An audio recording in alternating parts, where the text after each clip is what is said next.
He's up to say, well, I'm just talking to you, innit? I'm saying, what do you want to be, a Muslim or what, mate? I want to be a Muslim. What sort of Muslim do you want to be? I want to be a tall one. Tall one? What? Get out of here. You crazy? You must be a lunatic. My name's Gary Busby, but it's changed to Suleyman 15 years ago when I embraced Islam. I'm nearly 60 years old now. I come from London, the East End of London, Hackney, which makes me a Cockney. You know, that's a real thing. People will say they are. I actually am, if you couldn't tell already. Like a lot of regular English guys, you might say, I would have said if there was a box to tick on a form, what's your religion? You would tick that box, Christian. And then someone would say, okay, when did you last read the Bible? And you'd say, oh, I don't remember reading it at all, you know, or maybe I did at school. So, you know, the Lord's Prayer, and maybe you went to church for somebody's wedding or a funeral, and that's about all you know.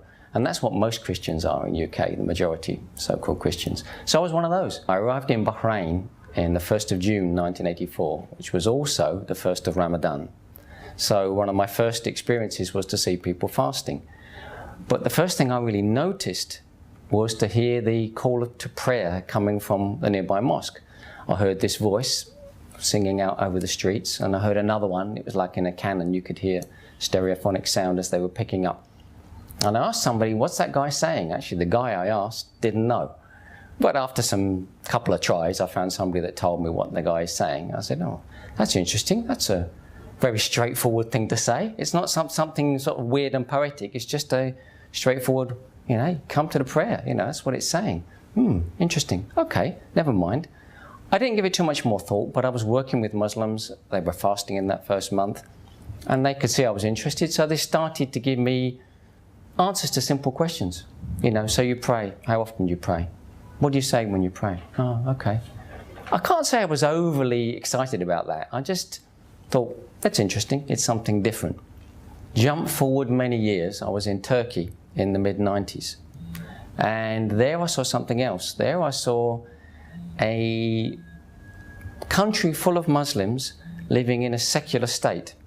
I realized particularly during the Ramadans in Turkey, Ramazan as they call it there, the people who were fasting and the people who were not fasting, they're coexisting because there was no prohibitions there on the opening of cafes and drinking in the street, smoking, whatever. So you saw people choosing their fast rather than it being an overall cultural blanket.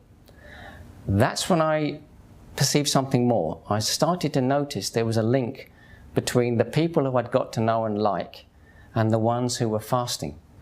It was a straight positive correlation, as a statistician would say. You know, this is a significant at the 95% level, you know. And I joined in.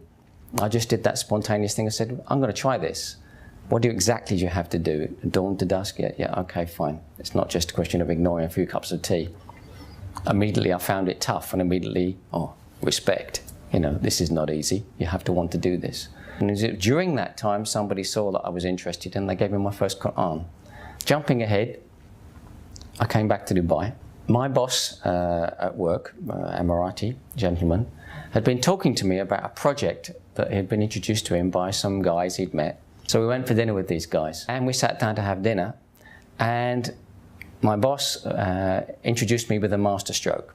He said, meet Gary Busby, he works for me. He's the worst sort of kafir. And I was shocked. I'm like, what? You know, this is like an insult, you know. What do you mean by that? I knew he meant, yeah, he grinned on his face when he said it, but even so, it was still a bit of a strong statement. And he said, the trouble with him is he's read Quran, he's studied the life of the Prophet ﷺ, he knows quite a lot about Islam, he's asked me a lot of questions about it, and he still doesn't want to embrace. He says, well, chance to solve it. Ask the guys these questions you've been asking me. So I started asking them, and that was like 7 p.m. and 8 p.m. came and went, and so did 9, 10, 11, and 12. And at 12 o'clock, they threw us out the restaurant, and we stood in the street. We stood in the street for another half an hour, and I kept asking my questions. And it was somewhere between midnight and 1 a.m. We're standing in the street here in Garhoud in Dubai, and I guess it went quiet, and one of the guys said to me, so, have we answered all your questions? And I said, yeah, I guess you have. And he said, well then, why don't you just take the step you need to step across that bridge and do what you need to do. And that's what I did. That was on a Tuesday night, I think, and on that Friday, I embraced Islam in a mosque in Dubai.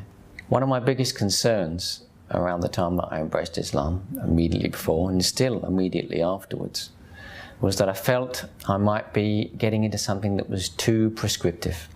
You know, that I might find that this new way of life was going to be like a straitjacket, and it was going to tell me too much, to restrict me too much, give me no options, no choice, lose freedom of choice.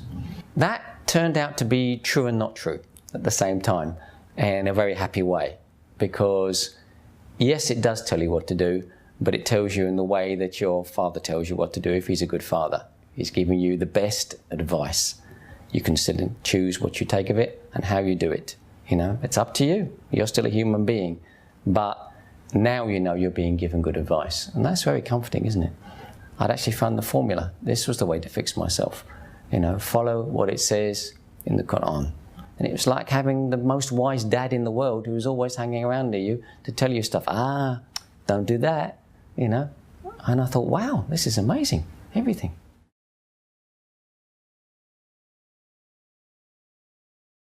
It's going to sound obvious, but just don't be scared. This isn't as exciting as jumping out of an aeroplane. I've done that too, and that was a lot more stupid. This was the smart one.